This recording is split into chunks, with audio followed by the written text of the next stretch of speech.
Oh my god, it's finally here after 8 years. Oh my god! The amount of things I'll be talking about in this video is just too much, man.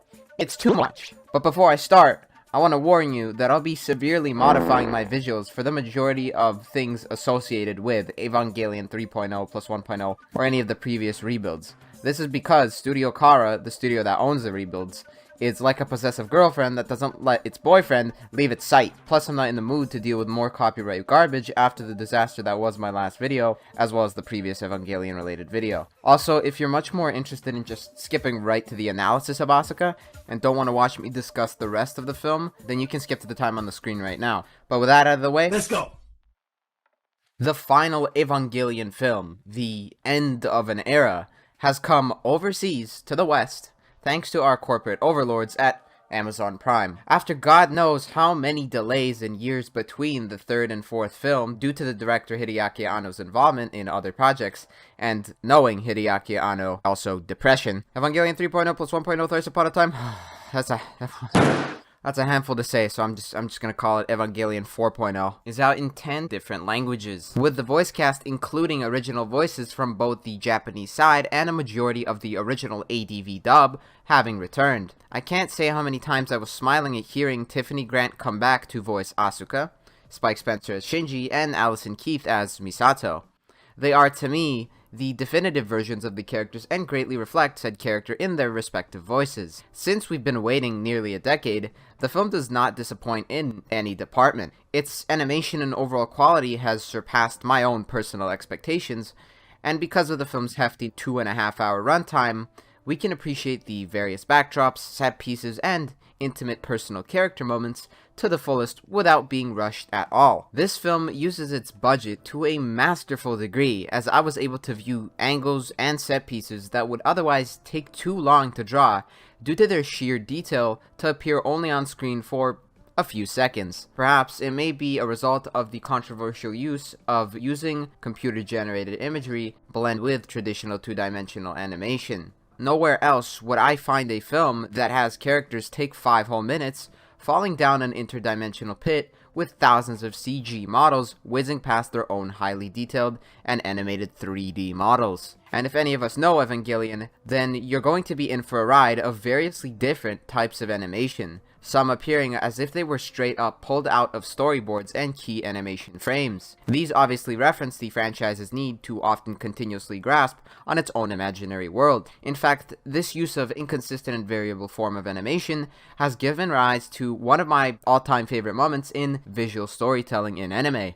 The scene in question can be found within the scene of Gendo's mental contemplation of his need for his wife, Yui, where his description of his love for the piano as being direct in its meaning through giving off a specific tune was shown in 2 shots of color and had more line work than any of the previous shots. What made it stand out to me was that the rest of the sequence was devoid of color, thus depicting the clear fondness Gendo had for this one instrument. It's one of the many scenes that visually awed me personally and I'm still reminiscing of to this day. If any of you had a similar experience of visual ecstasy, then I would love to hear it down below and possibly even discuss that with you.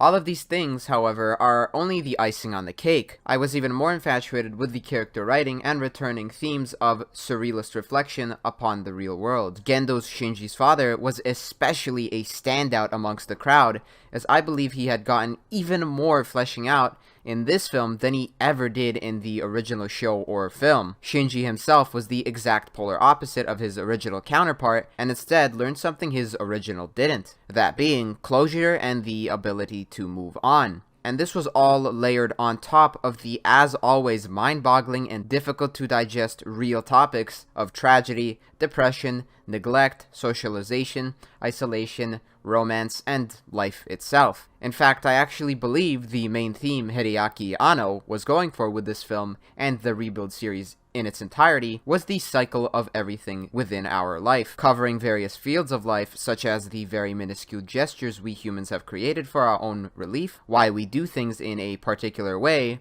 and lastly, why we should above all else keep moving forward even when someone or something's lifetime is coming to an end. You can likely see where I'm going with this, as this film marks Hideaki Anno's leave from the Evangelion franchise.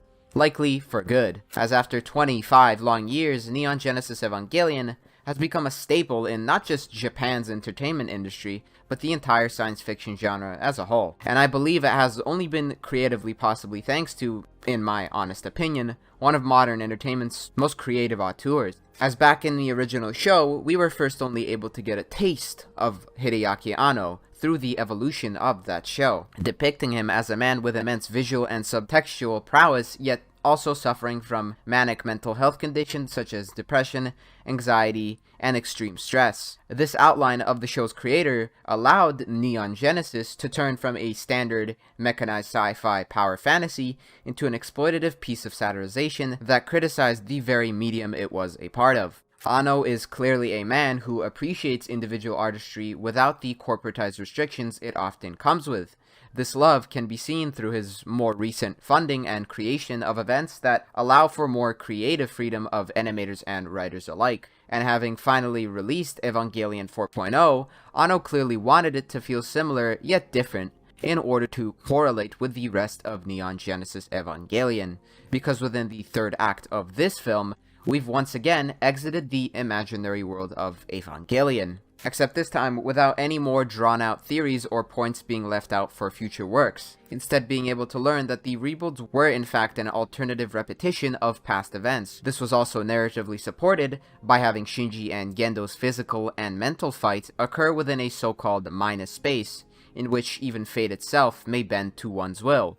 In other words, anything is possible in that space as long as the characters were to will it. Introducing the existence of this space allowed us to comprehend that the viewers and the characters were subject to permitting the truth we wished for the franchise, making Shinji, Gendo, Asuka, Rei, Kaworu, Misato, and the rest of the cast accept their faults and learn that they have been neglecting those faults their entire lives. Nevertheless, if you were much more comfortable with the original ending within the 1997 film, then by all means accept that, because it's never entirely proven which of these two versions of Evangelion are the true definitive version. They're actually all definitive.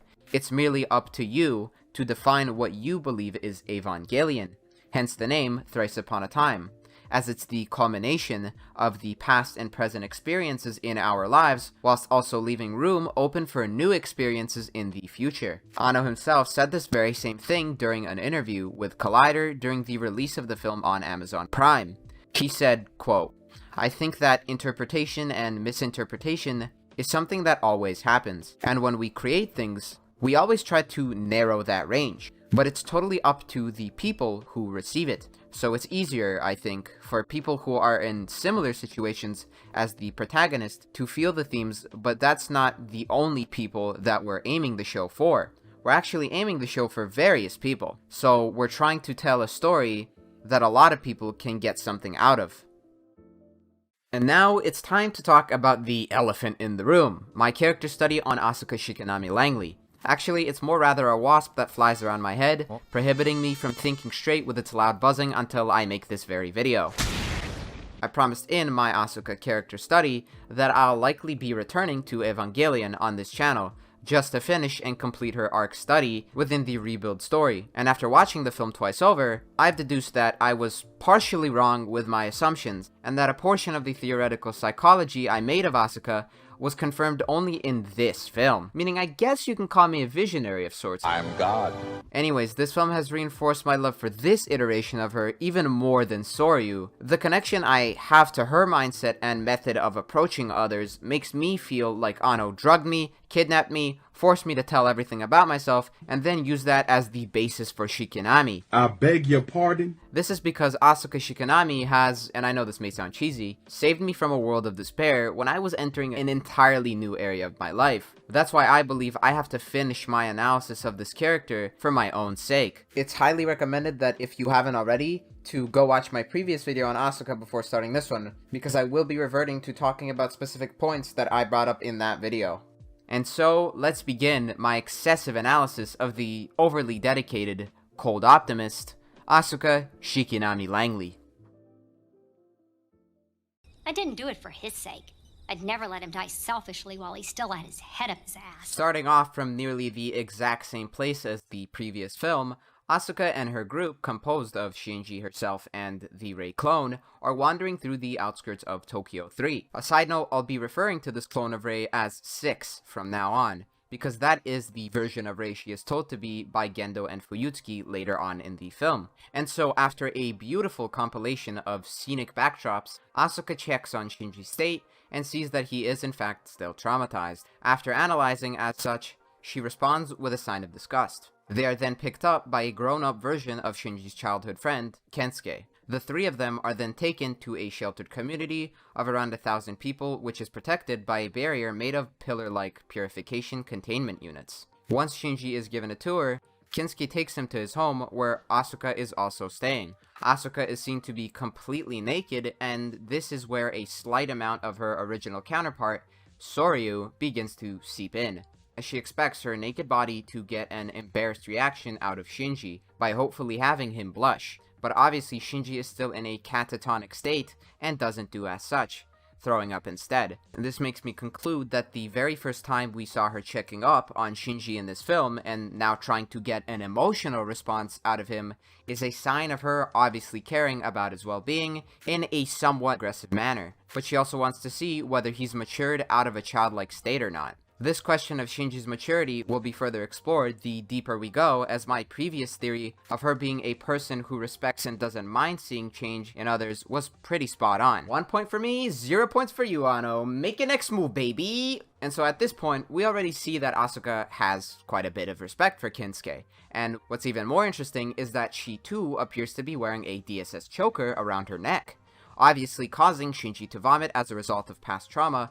associated with the choker. A DSS choker is a returning motif in this film, and at this point my theory is that the choker represents constraints not on the user's powers, but their belief in believing they are only as valuable as others say. Meaning Asuka doesn't see herself to be any more valuable than she truly is, thus showing us the first clear flaw she has, an underlying inferiority complex. I'd also like to point out that her showing the collar was also a sign of understanding what point Shinji was in his trauma, because she is later on seen wearing a scarf covering the choker after seeing Shinji's manic episode after seeing the collar. After the group goes to sleep, Asuka wakes Shinji up the next day and calls Kensuke by a pet name called Kenken, further showing the appreciation she has for him, as she's never had any other person she respects to such a regard as to give them a nickname. And this is true because this iteration of her never got close to Kaji. Proof of this can be found in an interview titled 25 Years as Asuka. In it, Asuka's Japanese voice actress, Yuko Miyamura, said the following.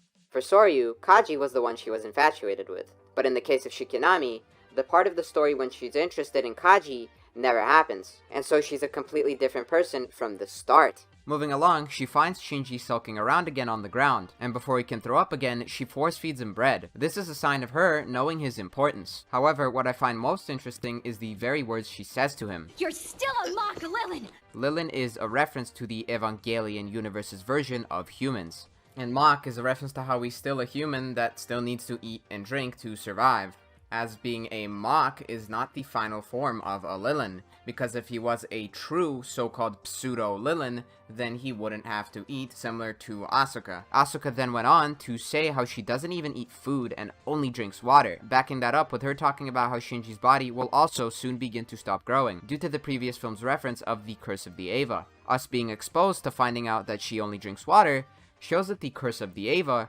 removes a slight piece of humanity, this being the obvious need for sustenance. She proceeds to say, The only reason you don't do anything is because you're afraid of getting hurt! This line is a side of my previous video's point of her having the trait of being able to see people's progress in their development as people, and also seeing whether they can accept the hardships of being an Evangelion pilot. She then goes on to understand how Shinji thinks, saying he's the one who doesn't want to do anything because he's aware it's a result of his actions. However, she also sees light in the fact that Shinji may have been doing everything in the previous film just to gain Gendo's attention, obviously seeing this as a fault. And as we go further in, we realize she finds out this need to get his father's attention is a result of a lack of a mother in his life. However, this is obviously still a little too soon to fully prove right now, so I'll just revert back to this at a later time. What are you, stupid? This isn't a place I'm supposed to live in. It's a place I protect. After a bunch of sulking around from Shinji, Asuka is at home and once again talking to her doll. And man, this shit hit me right in the feels. While talking to her doll, she says, I'm alone. Always have been. Always will be. And that's just how it is, Asuka. This supports my previous argument of using the doll as an object to negate her negative thoughts by sending them outwards to an external force. She then gets an unexpected visit from Six, who is wondering about the whereabouts of Shinji, explaining to Six how pilots are designed to not breach human limits in order to, well, I mean, you know. Additionally, Six being a Rei clone enhances her feelings to care for Shinji. And obviously, Asuka's not against Six helping Shinji, so she just tells where Shinji is. This somewhat decent act is because Asuka doesn't mind helping selfless people. Also, a side note, this may at first appear to be a quick 3-second clip of just some game she's playing. The actual score on the game is clearly shown to have reached its limit by saying 99999, you get the point. Oftentimes when such an achievement is accomplished outside of a video game or within it, means the user is extremely dedicated to said task as a result of believing that is their sole purpose for being in that moment. Hideaki Anno specifically kept such a nuanced scene about a video game in order to show and add a realistic underlying layer to the film's characters and their actions. This mental determination is further supported by the scene ending on Asuka, stating that she is not to be perceived as somebody who lives in this village as a commoner, and instead, it's a place I protect. Because we do in fact only see Asuka either at home or standing on an outpost tower looking out into the open. It's a fantastic callback to 2.0, where she spoke on how she's introverted and doesn't like being near people. And I actually like being alone. I don't really have much use for phony friends. Anno specifically wishes to make her character appear to only be driven by one motive, without any distractions, in order to break her down at the very end of the film. Thanks to the help of Asuka, Six helps motivate Shinji once more, in trying to be useful by having him understand to move on, and continue to appreciate those who are still alive and there with him. Asuka sees this change in him when he finally returns back to Kensuke's home and confronts her. She asks if he's begun to return to normal while still playing her game. However, once Shinji engages with her question with a slight grunt, she puts her console down and dedicates her sole focus on him, and instead, she now much more sternly, with her eyes directed to Shinji, asks if he is content with himself. She proceeds to grunt with affirmation, and she sees that as such, permitting him to now help Kinsuke with his work. Now this is where her character begins to show a side that's very intriguing and promoting of a necessary evil. As Shinji returns to his former self and Six continues to learn the ins and outs of both the village life and human interaction, Asuka asks Shinji if Six is functioning properly, and then instantly shuts down Shinji after he affirms to her that she is in fact still quote-unquote working. This odd question from Asuka is then answered by a scene of us realizing Six cannot last too long outside of LCL. LCL being the liquid Eva pilots use to mentally link with their unit. Now, why does Asuka play an important role in this situation? Well, once we near a specific moment involving Six, I'll tell you. For now, we'll continue on in order of events transpiring.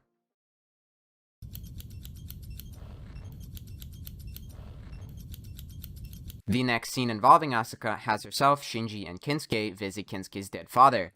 Whether he died recently or not, we do not know. All we know is that it was after the near-third impact that Shinji caused. His death and the importance of his role in Kinsuke's life has Kinsuke notify Shinji of him needing to connect with his own father before it's too late. Asuka retorts this statement and says it's too difficult to do due to Gendo's notoriety as being a very ill-mannered father in Shinji's life. This small line from her may once again appear to be a passive form of interaction between Asuka and the others. However, it will all come together once we near the end of the analysis. After the reveal of Misato and Kaji having a son, Kensuke gives Asuka a letter from Toji to give to her younger sister. We say farewell to Six as she transforms into LCL and basically dies. It makes me wonder who referenced and asked about Six's well-being moments prior to a scene that showed her degrading health. Yes, that's right. Asuka asked Shinji in order to understand how far Six was in her life cycle, as well as not tell Shinji of her death, because she obviously already knew of this impending doom. But why did she not tell him?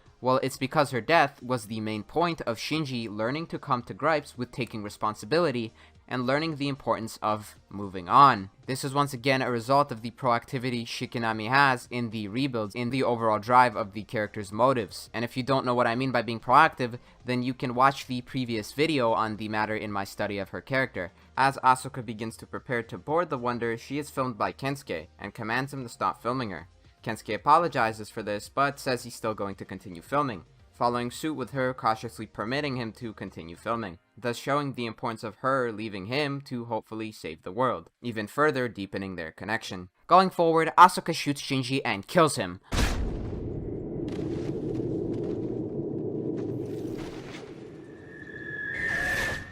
Just kidding. Asuka tases Shinji unconscious in order to capture and restrain Shinji. Shinji wakes up and is slapped by Toji's little sister, Sakura Suzuhara, before being embraced by her. Asuka then mocks such affection by saying, What are you, his wife? This is a nice little joke, but also keeps in line with her seeing this embrace between Sakura and Shinji as comedic, due to my previously aforementioned point of him still needing a father and mother figure in his life before he can have a lover. Shinji is then carried away by village security as Asuka and Sakura remain to witness the act. The shot then focuses on Asuka and has her wonder why they didn't give Shinji a choker this time. Through Sakura's answer, we learn he's being contained in a highly secure facility. Sakura comments on his determination as being admirable. Asuka doesn't deny nor try to deconstruct his reason for returning after this statement from Sakura, instead being more interested in why Misato permitted him back on board. This is a very subtle clarification of Asuka accepting and respecting Shinji's mature choice. Proceeding onwards, Asuka gives Sakura her brother's postcard and bids her adieu. She then returns to her own chamber, sharing rooms with Mari, and in the process learns that there's been even more explosives placed on her room, believing that this increase in explosives was a result of both Villa's lack of faith in them and a sign of being desperate. As Asuka proceeds to let time fly whilst playing her game, which mind you is still at its max level and score, is asked by Mari if she's interested in Shinji. She denies this and says, That child doesn't need a lover. He needs a mother. Shinji's mother plays a crucial role in Gendo's methodology of parenthood, due to her being absent from Gendo's and Shinji's life due to her death. Yui's absence creates a catastrophic event in the sense that Gendo also then becomes absent from Shinji's life, even though he's still alive. Asuka stating this expresses that clearly her affection as a lover would never be enough for Shinji, and instead, he needs a mother more than anyone else at the moment. However, it also never disregards any feelings she may have had prior either, meaning a lack of existing romantic feelings to Shinji both supports and disenchants my previous argument from the last video, in which I talked about how she never had feelings for Shinji, because this feeling is strengthened and confirmed at the end of this film. As the group grows accustomed to the Wonder again, Asuka and Mari are seen hanging out alone in a self-contained area of sorts. Mari is seen cutting Asuka's hair, and we are given more lore to how the Curse of the Eva affects its host, learning that the only thing that basically changes or grows is Asuka's hair, and Asuka is verbally showed to be annoyed by this fact. However, Mari comments on the importance of such minuscule change as an indicator of her being human, and comments on how gods, corruption, and desires dwell within the very fibers of hair, and says it's a representation of the chaotic nature of mankind itself. Human wants, needs, and beliefs are what ultimately Mari is trying to say are contained within hair, and representing it via length and shape is the main form of showing said concepts. Mari's statement is then juxtaposed with the subtle showing of a hidden blue cross under Asuka's eye patch, perhaps signifying something that is clearly of the exact opposite of being human. After finding out about the interesting meaning of hair through the scene, shut up, I like to look at weird shit, okay? I decided to research the historical significance of long hair, and what cutting it means. Through my research, I learned that Asian cultures often depict the cutting of hair as more of an act of disgrace and rebellion. Such is in fact the case for Asuka. She believes if nothing else but her hair grows, then it could be considered a disgrace to the rest of her growth as a human being. Hence the comment of her saying it's annoying. Therefore, Mari's comment of hair representing certain values is substantiated as illustrating Asuka's own depiction of her own humanity. As Vili prepares to begin their final attack on Nerve headquarters to stop it from beginning the Instrumentality project, Mari and Asuka are putting on brand new outfits, with Asuka commenting that they're Wearing these to our funeral. and I guess you're just gonna have to wait and see if that line has any importance later on, which which, spoiler, it does. Once they put the suits on, they proceed to move to their designated Eva units but are cut short as Asuka decides to take a detour. This detour she's talking about happens to direct them to Shinji's cell, as it's clear she took this detour in order to ask Shinji if he understood why she was so mad at him. Through her questioning, she learns that Shinji had understood that he did nothing on his own accord, and instead did what he simply needed to do. And although what he was doing was a supposed act of responsibility, it was not of either saving or killing Asuka during his fight with her possessed Evangelion in 2.0. Meaning this whole time, Asuka was wishing to have Shinji understand to make his own decisions, yet still understand what was the right thing to do. That is why, after getting his answer, she says he has in fact matured a little. And personally, I absolutely adore this scene because it very much resorts back to my previous video's point of her appreciating and wishing to see others mature and understand their faults. As a sign of respect, Asuka reveals to Shinji that the food he made for her very much made her fall in love with him. This completely destroys my previous point of her having a platonic connection to Shinji, as I completely misread the scene, and I guess I honestly overanalyzed it. Turns out the scene was just that bare bones in terms of depicting a tsundere archetype hiding her romantic feelings from a boy. And now, the line she leaves Shinji with is very important in piecing together a pretty speculative scene I've seen going around the community. This being the line of her saying that she has grown into an adult ahead of Shinji, in turn becoming a somewhat new person in the process, which is visually represented through her eye patch. So just keep in mind the fact that I am going to be using this line to authenticate a particular scene that is very important to Asuka's development into adulthood. Shikinami, my original, huh?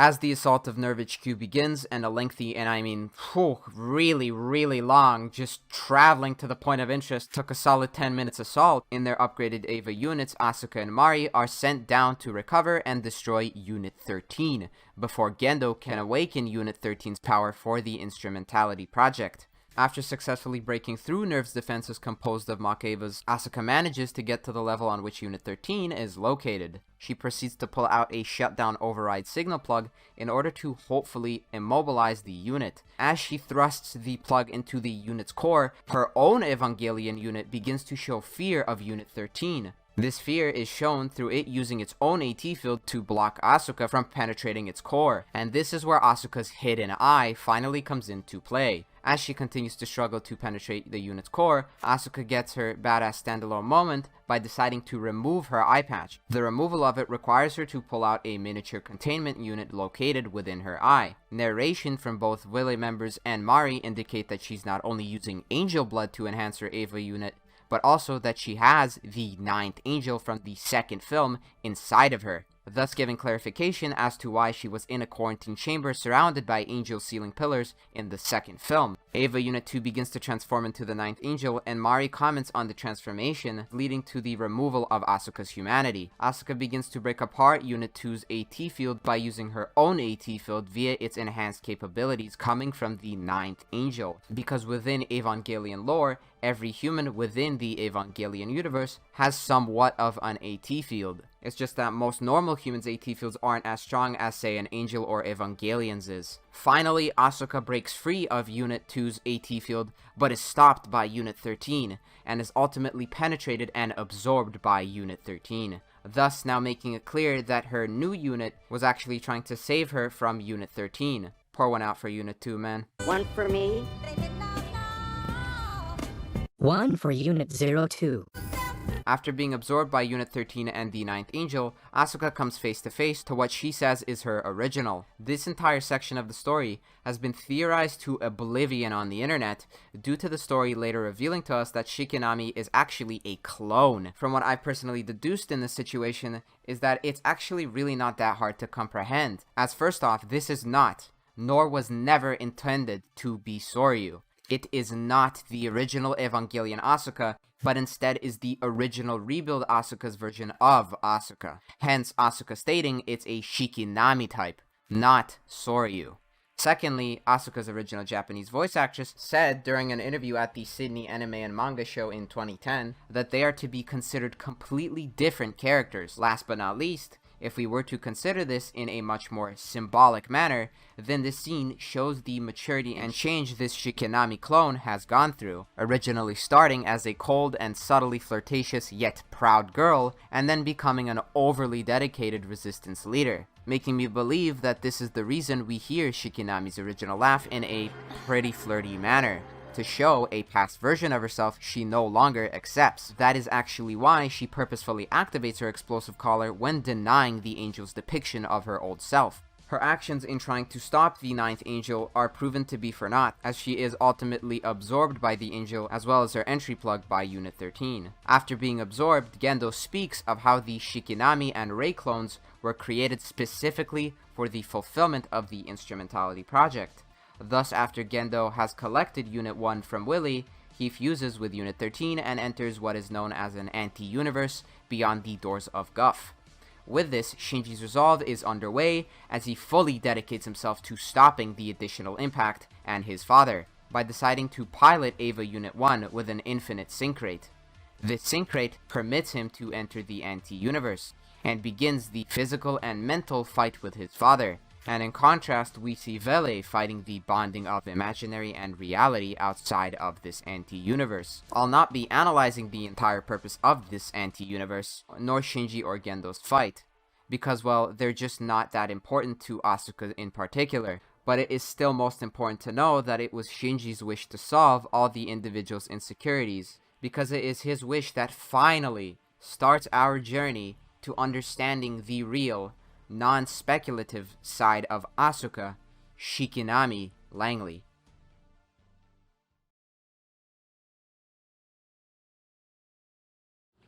Asuka. Enter Asuka's Contempt universe, a place that is filled with loathing of one's own existence. Seeing this hate for herself by the very first shot, having her awaken within a laboratory test tube to then be revealed to be surrounded by dozens, if not hundreds of other clones just like her. Showing so many alternate versions of Asuka depicts her in an even more self-deprecating state of being considered as just another throwaway clone. After this scene, we hear Asuka say, I don't know, Daddy.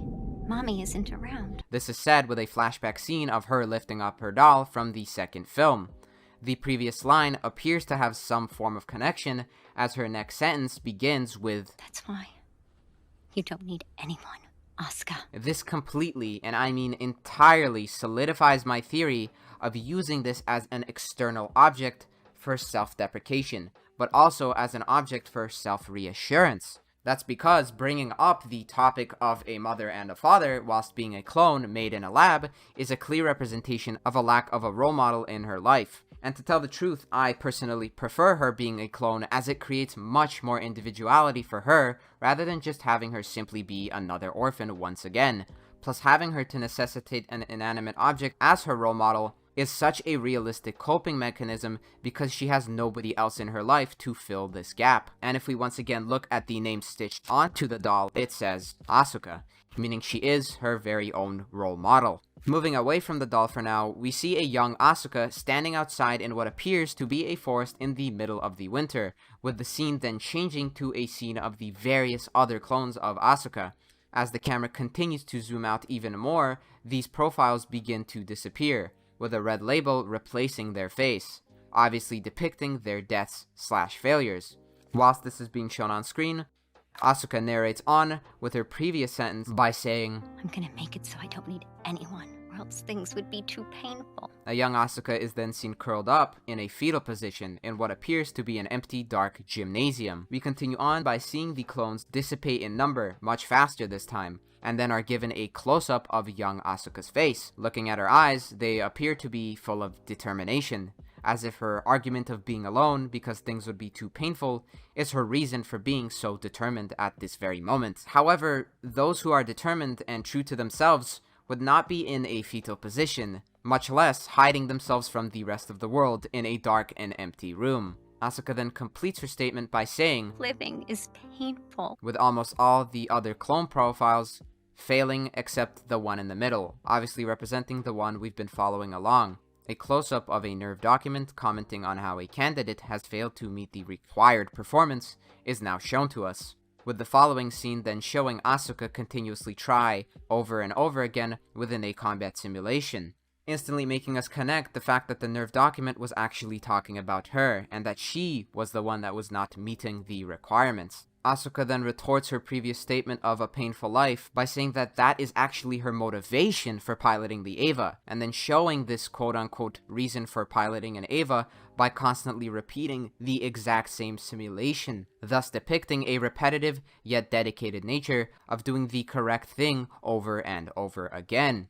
She then leaves the simulation with a straightforward gaze, never looking back at people clearly looking at her, in what is most likely a sign of disgust. Yet she is also aware of such a reaction as she narrates that people might hate her and talk behind her back, and doesn't mind such negative emotions by saying that that's all she's worth, meaning Asuka believes her only worth is to pilot the Eva, and a very similar line was said by her all the way back in the second film. I pilot the Eva because I want to.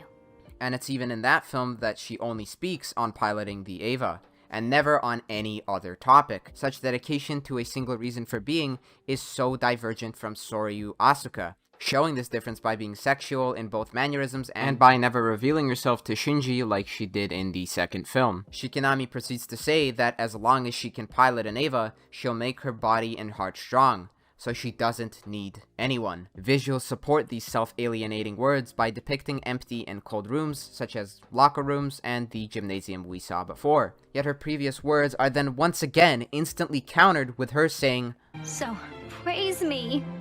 Recognize me. Give me a place where I can be. with visuals showing how she's alone at the aquarium from the second film, as well as looking into her empty room during her time living with Shinji and Misato. Seeing her alone shows how she was never noticed for what she believed to be her life's work. That's why we see her depicted in her various plug suits in these places. And words like, Praise me. Recognize me. are clearly not the words of a girl who does not care of others' opinions of her, and instead is of someone who structures her entire persona around wishing to be appreciated. Meaning it's a contradiction of her very own ideals, in which she says she doesn't need anyone, because turns out she actually deeply longs for a true connection. This is the reason she was fond of Shinji all those years back when he made her lunch for school. It was the first time she was actually recognized in such an affectionate manner. She was able to appreciate being appreciated by others by helping them with their problems, while still using her skills as a pilot. These scenes depicted Asuka's want to be wanted, and to be of use whilst obviously piloting an Evangelion, because we then clearly see that she is jealous of Shinji's childhood because he was able to be appreciated while she was constantly alone, proceeding to say that all she wants Someone to pat me on my head.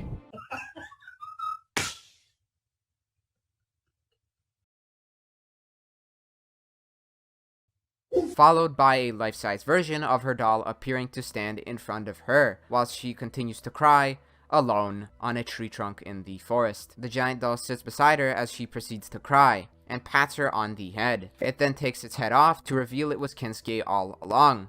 Or more rather, this entire segment is obviously a scenario which is made up entirely of her own current mental state, acting as a coping mechanism used to obviously please and satisfy her need for attention. It also represents how she sees Kensuke, by showing how Asuka had grown so much affection to Kensuke to the point of calling him Ken-Ken. I'd also like to point out that this is not some weird romantic relationship she has with him, as during another interview with Yuko Miyamura, Miyamura disaffiliates any suspicions of said romance by stating it's more parental than anything else. This is all the more assimilated by Kensuke then directly looking at Asuka and telling with certainty that It's okay, Asuka.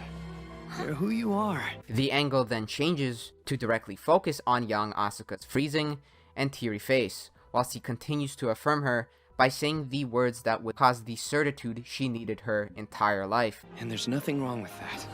The scene changes as we focus on an extreme close-up of Asuka's now mature face, waking up. She even retorts as to wonder if she may actually be asleep, showing the slight neglect she still has of the statement Ken-Ken told her just seconds ago.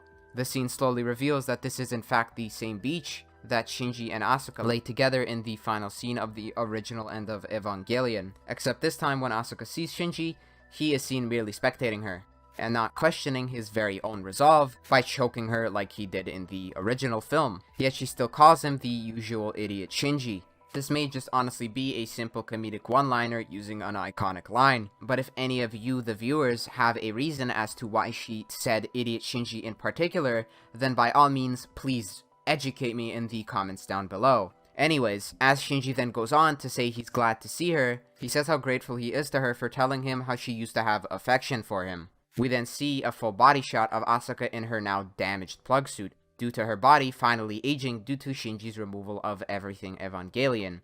And obviously, Everything Evangelion also includes the very curse of Eva. Her interface headset pieces are also now detached from her body, allowing her hair to finally be free of anything Evangelion related. Since she's now in her 28-year-old body, that means her hair had to grow out in order to nearly reach her lower torso, meaning the previously aforementioned frequent trimming of her hair had finally stopped, symbolizing her acceptance of being a flawed person that seeked attention via her own isolation in her own dedication. This, above all else, marks a sign of full maturity. Shinji then proceeds to clarify what it is he wanted to thank her for, saying he liked her too. This past tense use of the word plays a clear indicator of Shinji accepting and moving on from the affection they had for each other as children. Asuka blushes after hearing this remark and turns away from him in a sign of embarrassment, with Shinji's final words being, "Give my regards to Kinsuke," and Mari lying next to her and telling her to take care of herself.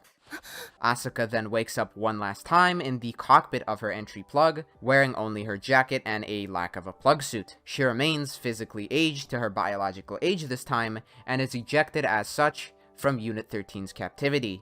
And that is the last time we see Asuka within Evangelion. Obviously, yes, we technically still see her at the very end of the film in the world that Shinji created, seen sitting by herself whilst on a phone. We still technically cannot consider that Asuka anymore. It's more like a girl that looks like the tsundere redhead. And I guess you can technically say that Asuka really did wear that skimpy white plug suit to her funeral.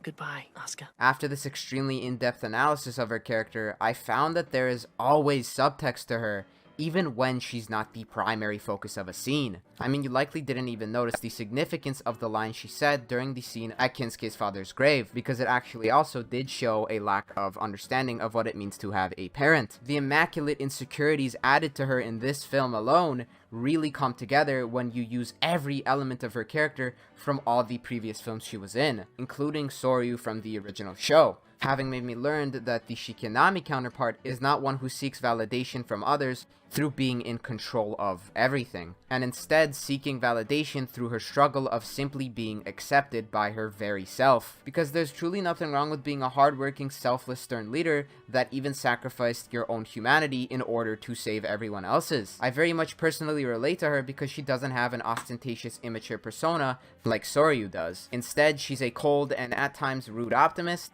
that has trained herself to believe she only needs herself. Yet what we learned through Thrice Upon a Time is that only she learned to only need herself, and never accepted herself as being enough to everybody around her. And thus, ergo, this constant drive of considering yourself not enough is something I myself struggle with on a day-to-day basis. And even though I should be contemptuous with everything I have and who I am, I'm just not. In fact, I'll likely never be. That's why I relate to Shikinami so much, because I'm so very similar in my representation of self-dedicated ideals that I damage my very own self-worth and often forget about the people that care about me. I also never really get too emotionally involved in things I don't initially want to be a part of, only associating myself with those things if there's something that really irk me. Anyways, that's enough of my own self-deprecating, mixed with my conclusive deduction of an overly sexualized, aggressive redhead. I really hope I managed to perhaps spark some intrigue on specific topics on this character. It also very much reminded me that there are countless other characters within this film that have their own arcs across all 4 films. Characters all have a purpose in this story, and it's up to us to understand what that purpose is. The rebuilds get quite a bit of negativity when praised so much, but I just can't talk down on a work that hundreds of people put their heart and soul into to finally finish. It's understandable that you yourself may not perceive so much out of these films, but that's the beauty of Hideaki Anno's quote I spoke of. Evangelion is what you want it to be. I myself honestly feel like I may have overdone it by going too in-depth with this character, becoming my largest project on this channel to date, and so I very much open the comment section up for discussion on Asuka or any other characters you may have found to be very compelling. Perhaps you yourself might write a 13-page essay on them as I did. I thank each and every one of you who took the time to follow along with my journey. You've truly been my inspiration for making each and every one of these videos since I started this channel. Thank you, Evangelion. Thank you, Hideaki Anno. Thank you to all the talented writers, composers, and animators who made this franchise possible. And most importantly, thank you for watching this video. さようなら、すべてのエヴァンゲリオン。